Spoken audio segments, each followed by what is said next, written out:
Та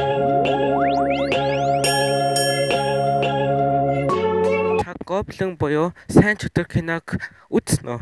Та нэгдүгээр ангийн эхний сценыг санаж гин үү? Ямар гүүрэн дээр гардаг вүлээ? Өнөөдөр бид бүхэн тэр Yondap гэсэн нэртэй гүүрэл очих болно.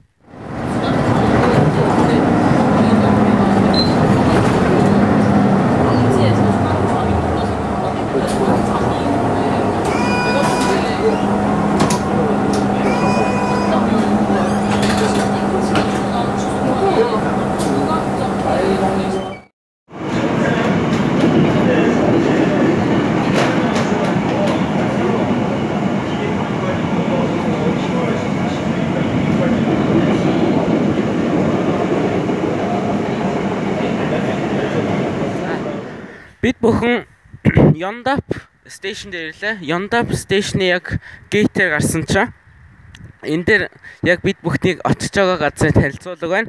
Энд Goblin гэж бичсэн байна. За тэгээд энэ кинон дээр авахулсан сценүүдийн зургийг тавьсан байна.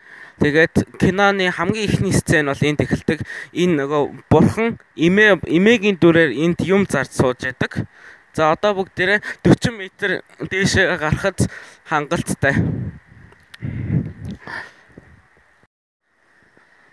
Сайн чөтгөр киноны 1-р ангийн эхний сцен дээр бол бурхан эмээгийн дүрээр ирж элдв янзын зүйл зардаг, ногоо, сармас гэх мэт зүйлүүдийг зардаг.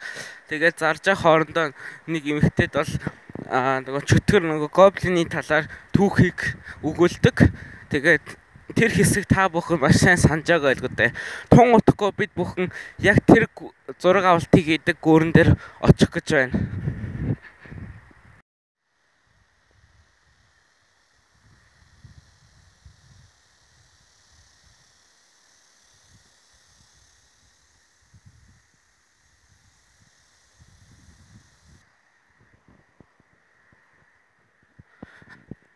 Үзэгчдээ бид бүхэн энэхүү зураг авалт хийдэг гүүрэн дээр ирлээ. Та бүхэн санаж байна уу? Ойролцоогоор эмээгийн дүрт орж дэлхий дээр бууж ирдэг бурхан бол яг энэ хавьд сууж юм зардаг. Тэгээд камерыг бас эндээс мөн энэ талаас маш олон удаа авсан байдаг. Ирэлгийн элч болон Саны хоёр энд бас зурдаг.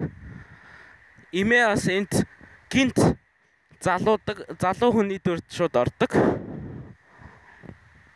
Сөүл хотын хойд хэсгийн өндөр уулсаас бууж ирдэг гол ус тэгээд ийшээгээ яваад хангаа мөрөн рүү цутагдаг. За тэгвэл энэ хангаа мөрөн рүү цутгах гэж байгаа энэ уулаас бууж ирж байгаа голын дээгүүр барьсан энэхүү гүүрэн дээр Goblin киноны зураг авалтыг хийсэн байна. Та бүхэн энэ газар хүртэлцэн ирэхийг хүсэж байвал Yondap station-ы 2 дахь гарцаар гарахад хангалттай.